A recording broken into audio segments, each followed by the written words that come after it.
হিমাক্ষী প্ৰথমতে ক'ব লাগিব গুৱাহাটীবাসীৰ এটা সমস্যা দীৰ্ঘদিনীয়া এটা সমস্যা আছিলে ভৰলুমুখৰ যি যান-জঁট আৰু সেই যান-জঁট আজি তাৰিখৰ পৰা নোহোৱা হ'ব কাৰণ ইতিমধ্যে সম্পূৰ্ণ হৈ গৈছে যিখন এলিভেটেড কৰিডৰ যিখনৰ কথা আপুনি কৈছে 1.2 কিলোমিটাৰ দৈৰ্ঘ্যৰ এখন এলিভেটেড কৰিডৰ খুব সুন্দৰকৈ আজিৰ তাৰিখত এনেকৈ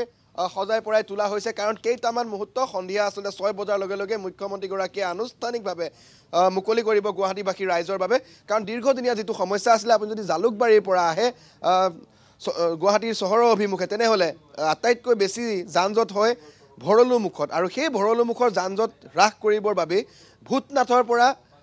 মাছখোৱালৈকে এই বিশেষ যিটো এলিভেটেড কৰিডৰ যিটো কৰিডৰ নদীৰ পাৰে পাৰে ব্ৰহ্মপুত্ৰ নদীৰ একেবাৰে পাৰে পাৰে ভিডিঅ' জাৰ্নেলিষ্ট আকাশ বৰ্মন আছে তেওঁ সেই পৰিৱেশটো দেখুৱাই আছে এই মুহূৰ্তত নদীৰ যি সৌন্দৰ্য বৰ্ধন তাৰ ক্ষেত্ৰতো এটা বিশেষ গুৰুত্বপূৰ্ণ ভূমিকা গ্ৰহণ কৰিব এই বিশেষ এলিভেটেড কৰিডৰে সমান্তৰালভাৱে পৰ্যটনৰ ক্ষেত্ৰতো এই এলিভেটেড কৰিডৰখনৰ যথেষ্ট গুৰুত্ব আছে আমি যদি দেখুৱাওঁ সেই দৃশ্যটো এলিভেটেড কৰিডৰ পৰিৱেশ দেখুৱাইছোঁ তাৰ সমান্তৰালভাৱে আমাৰ সোঁহাতে যি আছে দৃশ্যাংশ আমি দেখুৱাইছোঁ গুৱাহাটী নিৰ্মাণ কাৰ্য ইতিমধ্যে চলি আছে সেই দলংখনৰ কিন্তু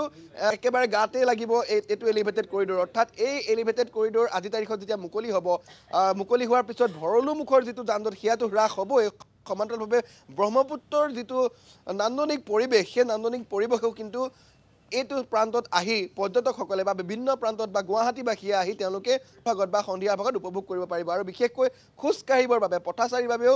ইয়াত ব্যৱস্থা কৰা হৈছে যাতে তেওঁলোকে ইয়াত প্ৰাতঃভ্ৰমণ কৰিব পাৰে বা সন্ধিয়াৰ সময়ত পুলক এই মুহূৰ্তত আপোনাক ধন্যবাদ জনাইছোঁ